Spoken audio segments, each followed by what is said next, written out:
सभी दोस्तों को, सभी जानने वालों को, हमारे जितने भी शुभचिंतक हैं, सभी लोगों को शिक्षक दिवस की बहुत बहुत शुभकामनाएं। शुभकामनाएं अपने उन शिक्षकों को जिन्होंने हमें अपना मार्गदर्शन दिया, चाहे वो पटना का एनी बेसेंट स्कूल हो या दयानंद हाई स्कूल हो, पटना कॉलेजिएट स्कूल हो अथवा नवीन आदर्श हाई स्कूल हो, द्वारका कॉलेज हो, कॉलेज ऑफ कॉमर्स हो या मगध विश्वविद्यालय के प्राध्यापक हो। मैं उनका आज शुक्रिया अदा करता हूँ। आज मुझे अपने शिक्षक दयानंद हाई स्कूल के हरेंद्र सिंह जी और हिंदी के शिक्षक, हरेंद्र जी अंग्रेजी के शिक्षक थे और त्रिपाठी जी हिंदी के शिक्षक थे, दोनों आज बहुत याद आते हैं। दोस्तों, यूँ तो शिक्षक दिवस पर हम अपने गुरुजनों का अभिनंदन करते हैं। बहुत लोगों ने फेसबुक पर, व्हाट्सएप पर प्रथम गुरु माता पिता को माना है,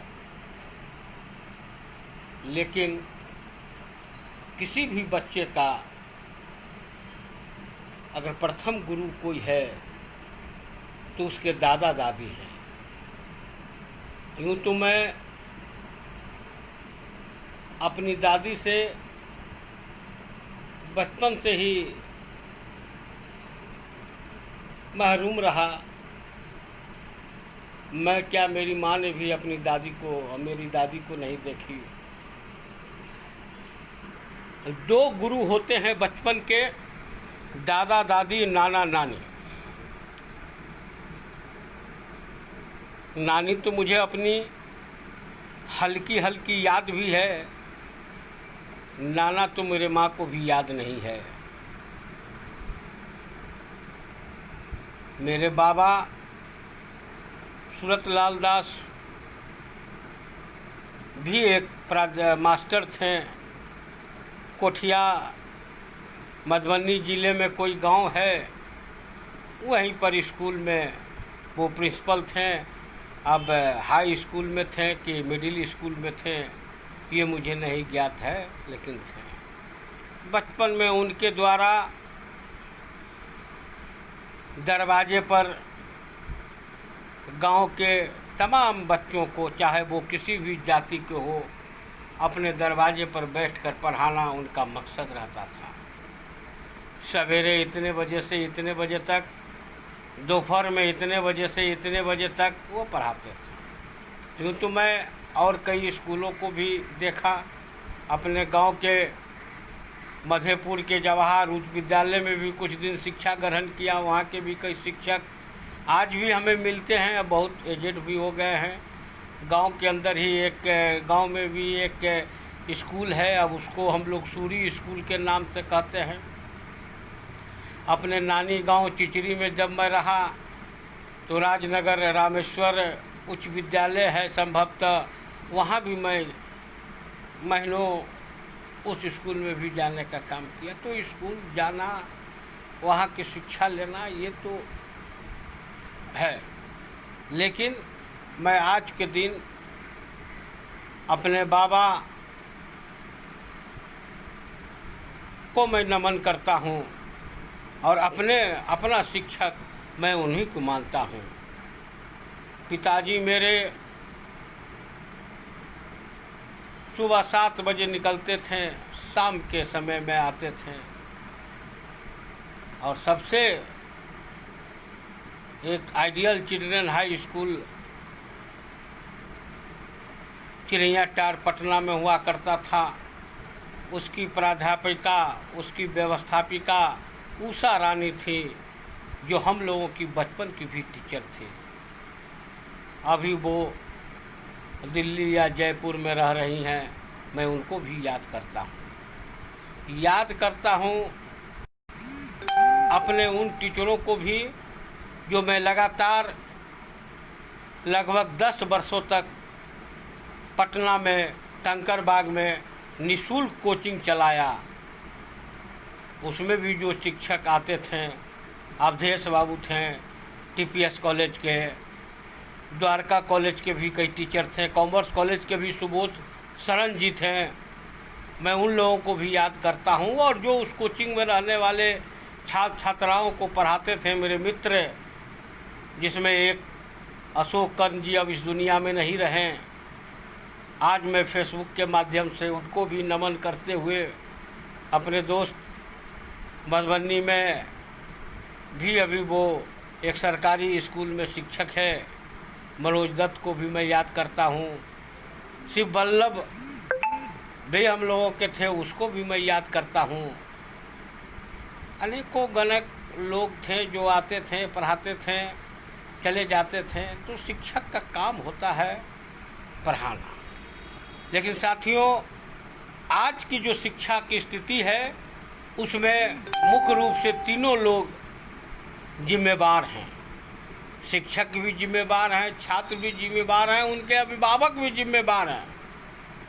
मुझे याद रहता था, मैं बहुत ही बदमाश शरारती किस्म का छात्र था।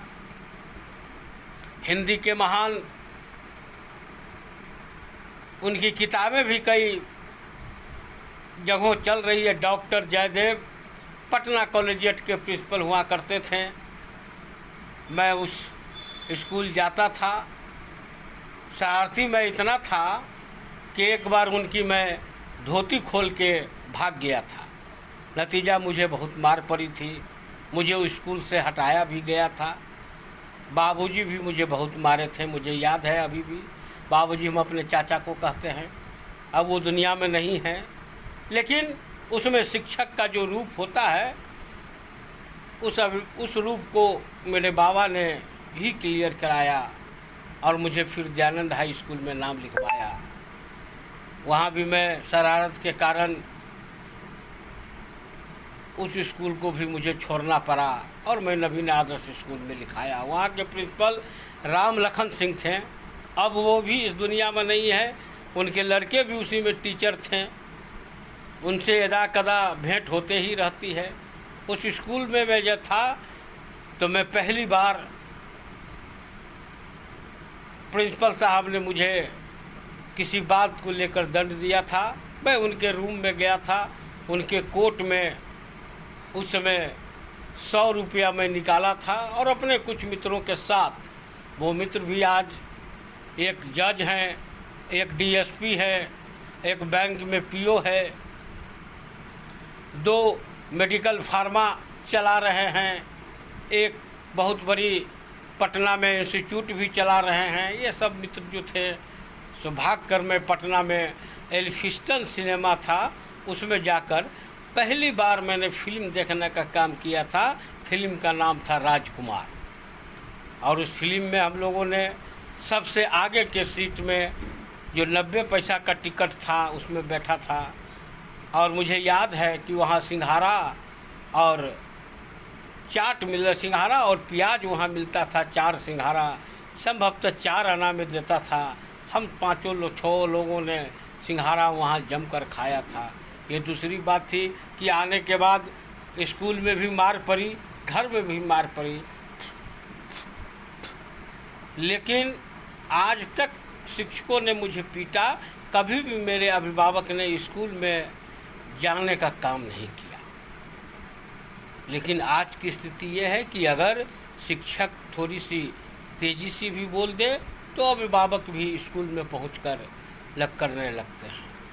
शिक्षक भी अपनी मर्यादा को आज भूल रहे हैं। कई घटनाएं इस तरह की सामने आ रही है जिस घटना का वर्णन करना कहीं से भी उचित नहीं है। शिक्षक के जो परंपरागत हो, जो शिक्षक का जो महत्व है, उसको देखने का होता है। आज भी कई शिक्षक हमारे कॉलेज को या स्कूल के कई शिक्षक अभी जिंदा भी हैं। एक अंतिम में घर वाले ने, एक दिनेश ठाकुर जी शिक्षक थे, बहुत अच्छे कोचिंग पढ़ाते थे, अभी भी हैं, कंकड़बाग में है, अपना मकान बना के रहते हैं। उनके यहाँ पढ़ाने के लिए हमको भेजा। मैंने उनको जो कॉपी जो नोट्स उतारने के लिए दिया, मैं उस नोट्स को ही फाड़ दिया करता था। कई बार मार भी पड़ी थी। एक बार बहुत मार मारे थे तो मैं उनकी पत्नी का गुल्लक लेके भाग गया था। तो शिक्षा के क्षेत्र में इस तरह की कई बातें आते रहती है सामने, और ये भी एक यादगार होती है। और इस यादगार को मैं अभी भी कभी उनके शिक्षक के यहाँ जाता हूँ तो डर लगता है, जल्दी उनके सामने बैठने का प्रयास नहीं करता हूँ। कई बार जब वो बोलते हैं तो उनके सामने बैठते हैं, लेकिन एक डर बना रहता। लेकिन ये डर आज के शिक्षा में ख़त्म हो चुका है। आज शिक्षा पूरी तरह से बाजारीकरण हो चुकी है। जिस शिक्षा के लिए लोग गुरुकुल को जानते थे, जिस बिहार में शिक्षा का एक हब हुआ करता था, वो शिक्षा अब बाजारू परिवर्तन में संस्कृति में बदल चुका है। तो जब वो बाजारी संस्कृति में बदलेगा तो शिक्षा का महत्व धीरे धीरे घटेगा, शिक्षा का आचरण धीरे धीरे घटेगा। आज स्कूलों में कॉलेजों में ये सब में जो प्रैक्टिकल होता है, खुलेआम 2000, 3000, 1000 रुपये लेकर उसको पास कराए जाते थे। हम लोगों के समय में जो प्रैक्टिकल होता था तो हम लोग जो वहाँ जाते थे, दूर से जो आदमी आते थे तो लगता था कि ये है। तो ये सब कुछ ड्यूरेशन पूर्व में भी था, ऐसी बात नहीं थी कि ये आज हुआ है, पूर्व में भी था, लेकिन बहुत चोरी छुपे था। लेकिन आज के दृष्टि में शिक्षा जो है पूरी तरह से खरीद बिक्री का एक माध्यम बन चुका है। और इस पर मैं पूर्ण रूप में मैं कह सकता हूँ कि किसी भी सरकार का कोई ध्यान नहीं है। पहले हम हाई स्कूलों में, सरकारी स्कूलों में बोरा लेकर जाया करते थे, बोरा पर बैठकर पढ़ते थे। मुझे आज भी याद है, एक स्कूल अंधरा ठारी के पास एक गहुमा बेरिया गांव है, जहां मेरे माँ का नानी गांव है, वहां के एक स्कूल, मैं वहां एक बोरा लेकर और एक बांस के कलम से मैं वहां जाकर पढ़ता था, बिछा कर बैठता था। वो संस्कृति अब गुरुकुल की न रही। तो जब शिक्षक ही उस तरह के नहीं रहे, जब छात्र ही उस तरह के नहीं रहे, अभिभावक ही नहीं रहे, तो ऑटोमेटिक है कि शिक्षा में ह्रास का उत्पन्न स्थिति होगा।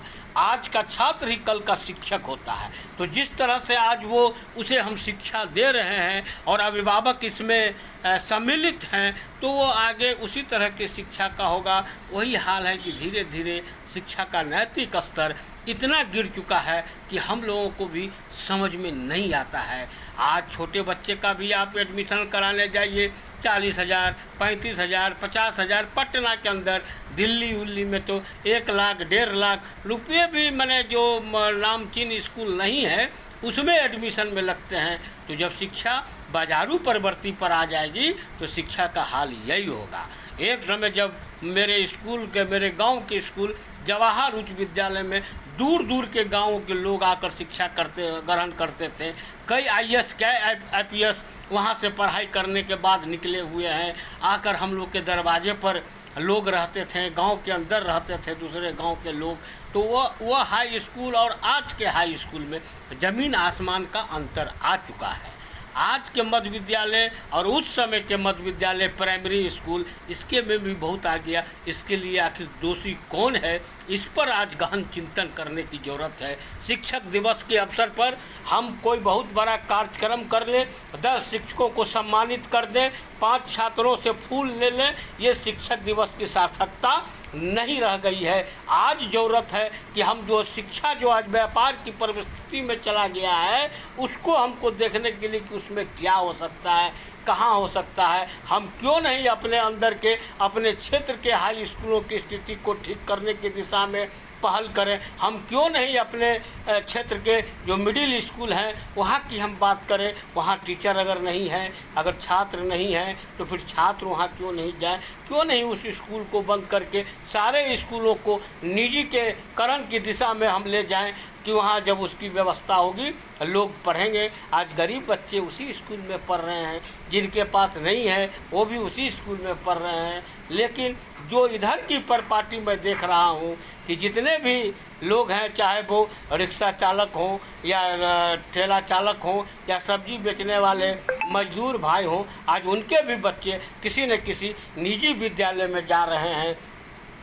क्योंकि पढ़ाई का जो वातावरण है वह बहुत विकसित हुआ। लोगों में शिक्षा का जो महत्व है वह हर क्षेत्र के लोगों के महत्व हुआ। आज घर के अंदर भी अगर कोई दाई का काम करती है तो उसके बच्चे भी शिक्षा के प्रति बहुत ज़्यादा अग्रसर हैं, वो भी अपने इसके लिए अग्रसर हैं। जो भी व्यक्ति है वो शिक्षा के महत्व को अग्रसर हैं। अब आ जाता है जिसके पास जितनी संपत्ति है, जितने धनाढ्य है, उस स्कूल के अंदर को चुनते हैं। पटना के अंदर भी कई बच्चे हैं कि क्षेत्र के मोहल्ले के भी प्राइवेट स्कूल में पढ़ते हैं और उसी जगह से कोई बहुत बड़े कृष्णा निकेतन, पटना सेंट्रल स्कूल, कौन बिरला स्कूल, अब इतने स्कूल खुल गए हैं कि जिनका याद भी नहीं होता है। लोग आज पूरी तरह से मार करते हैं डॉन बॉस्को में, लोयला में, ये सब में। तो उस पर इवेंट भी संत माइकल में कई लोग अभी भी पकड़ाए हैं कि 1.5 लाख 2 लाख रुपया ले बच्चे क्लास का एडमिशन गार्जियन करा रहे हैं। तो ये सब जब तक चलता रहेगा शिक्षा का ड्यूरेशन नीचे गिरते रहेगा। कई स्कूल अच्छे हैं, मैं ये नहीं कह सकता हूँ कि स्कूल आज खराब हैं। स्कूल बहुत स्कूल अच्छे हैं। मैं वहाँ भी व्यक्तिगत रूप से भी कई स्कूलों में लगभग जाते आते रहता था और आज भी मैं जाते रहता हूँ। आज लॉकडाउन के कारण कई स्कूलें तो ज़रूर बंद हैं, लेकिन आज स्कूल के अंदर उस स्कूलों में भी पढ़ाई का वातावरण है।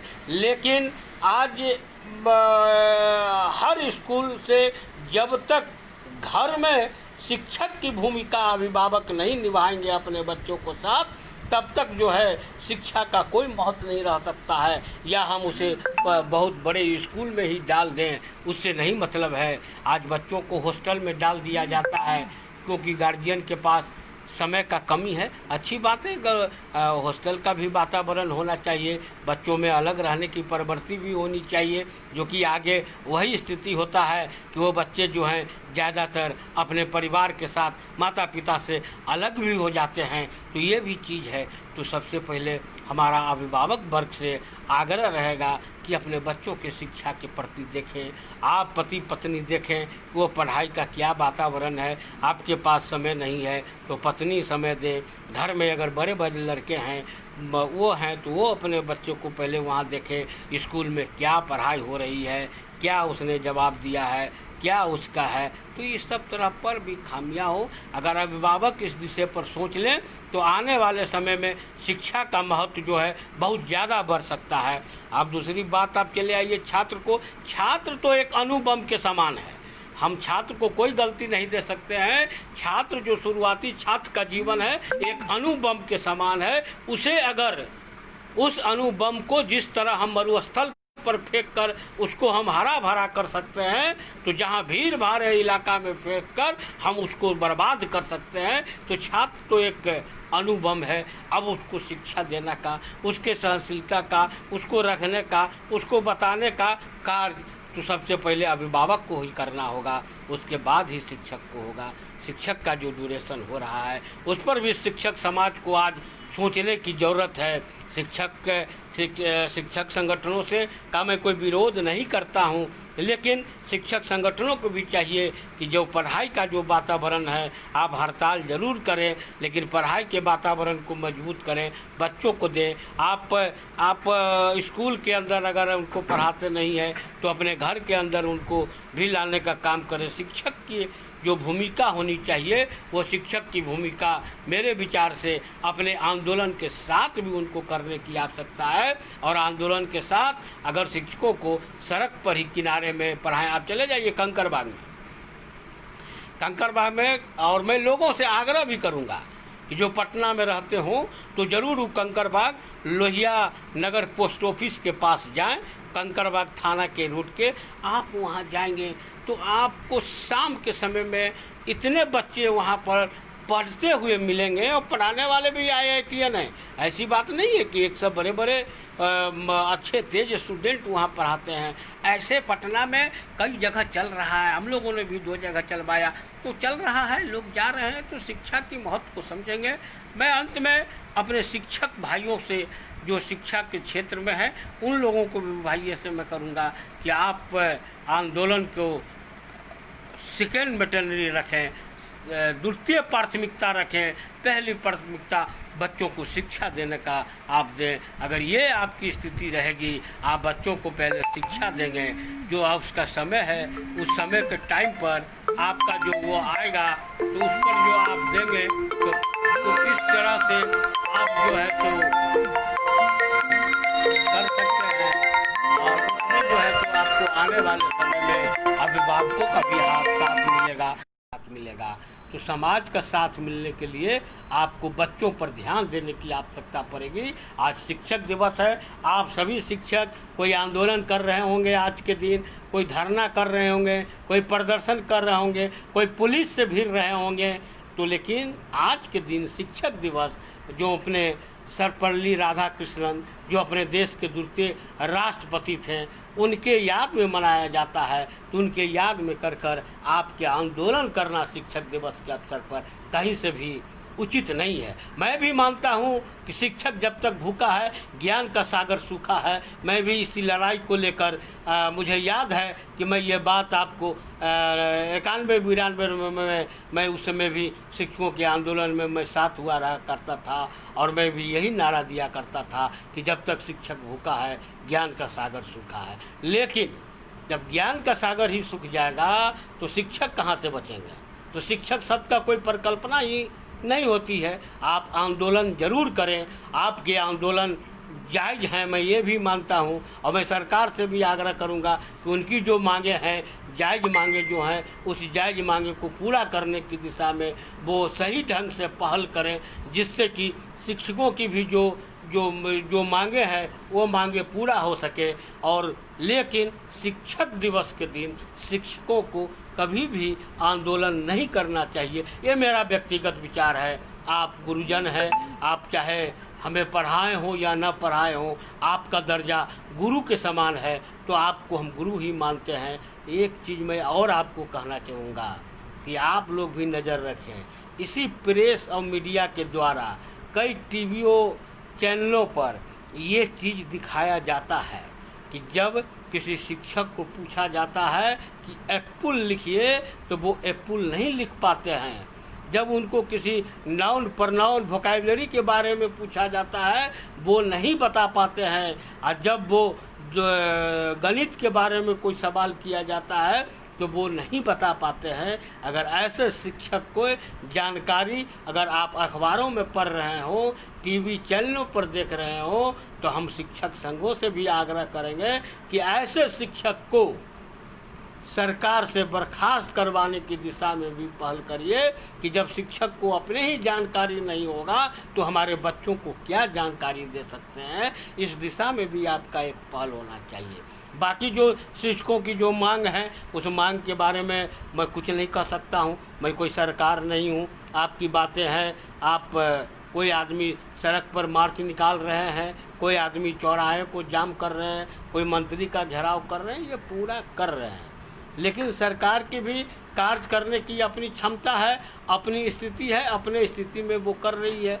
मैंने आज देखा है कि कई शिक्षकों की मांगों को लेकर आगे सरकार आई है, कई संगठनों ने उनको स्वागत भी किया है, कई संगठनों ने विरोध भी किया है। तो पक्ष विपक्ष विरोध प्रत्यारोप आरोप प्रत्यारोप तो जिंदगी के उस समय तक लगी रहती है जब तक हमें मौत नहीं नसीब होती है। चाहे हम घर के अंदर हो या घर के बाहर हो या सड़क पर हो या कहीं किसी अपने मित्र की टोली में हो, तो आरोप प्रत्यारोप लगेंगे। हम शिक्षक बंधुओं हम आग्रह करेंगे कि आप अपनी मांगों को जो जायज़ तरीका है उस तरीका से आप सरकार के समक्ष रखें। आप कोर्ट का शरण लें। आप कोर्ट अगर सरकार नहीं करती है तो आप कोर्ट में जाएं, कोर्ट से अपनी मांग को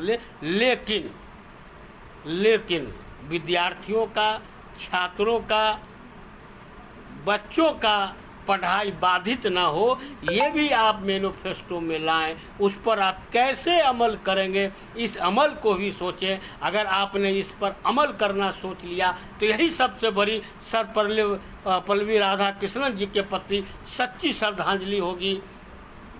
अगर अभिभावक अपने बच्चों के लिए आधे घंटे का भी समय निकालकर अगर उसके स्कूल में पढ़ाने जाने वाले सवालों को देखने का काम करेंगे, अगर उसके साथ एक क्या स्कूल में पढ़ाई हो रहा है इसकी अगर जानकारी लेंगे तो फिर उनका भी अभिनंदन रहेगा और उनके प्रति उनका भी आज शिक्षक दिवस के प्रति अपने सर्वपल्ली राधाकृष्णन जी के प्रति उनकी भी सच्ची श्रद्धांजलि होगी। अब रह गया छात्रों की बात, तो क्लास 1 से लेके क्लास 4 तक के छात्रों को तो आप कुछ नहीं कर सकते हैं, वो तो बच्चे हैं, उनको ये स्थिति है। क्लास 5 से 8 तक के बच्चों का भी मैं आग्रह करूंगा, 8 से 10 तक के बच्चों का भी मैं आग्रह करूंगा कि आप अपने गुरुजन की बातों को माने, आप अपने शिक्षक की बातों को माने, आप क्लास में रहें, क्लास के स्कूल से भागें नहीं। अब देख लीजिए जब स्कूल कॉलेज चलता है तो उस समय जो है हर स्कूल से 75% अटेंडेंस को कर दिया जाता है। उसके बाद भी जो है जब अटेंडेंस नहीं होता है तो मेडिकल सर्टिफिकेट लगा के, तो फिर इस चीज़ को लगा के, उसके बाद नहीं होता है तो ऊपर से कुछ दान दक्षिणा देकर फॉर्म उनका भरा दिया जाता है। उस 75% का कम से कम मेरे नज़र में तो मैं कई लोगों को देखा हूँ उसका कोई महत्व नहीं हो पाता है। लेकिन 75% करने के बजाय बच्चों को प्रोत्साहित करें, जागरूकता अभियान करें, उनको अगर शिक्षक और अभिभावक मिलकर उनको ये बताने का काम करें कि आप जो कॉलेज से स्कूल से जो भागते हैं, जो घूमते हैं, ये आप अपने साथ बहुत बड़ा छल कर रहे हैं, आने वाले समय में आपके लिए ये बहुत दुखदायी होगा। तो मुझे विश्वास है कि उनकी संख्या कम होगी और ये 75-80% की कोई बात नहीं रह पाएगी। तो इस विषय पर तीनों लोगों को, शिक्षक को भी, छात्र को भी और उनके अभिभावक को भी, तीनों को आज शिक्षक दिवस पर सोचना होगा। अपने अपने जो अधिकार हैं, उनके जो कर्तव्य हैं, उनके जो पावर हैं, एक अभिभावक का जो बच्चे पर पावर है, एक शिक्षक का जो बच्चे पर पावर है, उसके लिए उनको जो है सो अपनी इस्तेमाल करना होगा और शिक्षा के स्थिति को सुधारना होगा। हम एक बार पुनः अपने तमाम शिक्षकों को, चाहे वो सरकारी शिक्षक हों या प्राइवेट शिक्षक हों या घर में पढ़ाने वाले शिक्षक हों या कोचिंग में पढ़ाने वाले शिक्षक हों, सड़क के किनारे भी जो शिक्षक हैं वो शिक्षक को, उन शिक्षकों को भी हम आज शुभकामना देते हैं, बधाई देते हैं शिक्षक दिवस पर। और आप लोगों को भी मैं बहुत बहुत बधाई देता हूँ कि आप लोगों ने इस चीज़ को आपने देखा, चाहे वो चुनचुन जी हो या मेरा भगना सूरज हो या रंजू अरविंद जी हो या विजय कर्ण जी हो या वंदना सिन्हा हो, निर्भय कर्ण जी हो, रश्मि परवा हो, केशव चंद दास जी आदरणीय, उनको भी मैं बहुत बहुत बधाई देता हूँ। अरविंद जी को भी बधाई देता हूँ। ज्ञानवर्धन कंठ जी को मैं ज़्यादा बधाई देता हूँ। एक शिक्षक के रूप में उनके कई आलेख आते रहते हैं, किस तरह के आते हैं मैं उसे भी अध्ययन करता हूँ। सोना सिंह को भी मैं देखता हूँ, ये तो पूर्ण रूपेण व्यवसायी हैं, लेकिन उसके बावजूद भी शिक्षा के प्रति इनकी समर्पित को मैं हमेशा देखते रहता हूँ। मैं शिल्पी दास जी को मैं नमस्कार करता हूँ। अपने छोटे सारू सतीश दत्ता जी को भी मैं शुभकामना देता हूँ। मैं सीमा वर्मा जी को भी देख रहा हूँ। मैं मीरा कंठ जी को भी देख रहा हूँ। अर्जुन कुमार दास जी को, सोनी लाल जी को, राघव नाथ झा जी को, हमारे छोटे भाई समान हैं, बहन सुप्रीति कर्ण को, राखी मल्लिक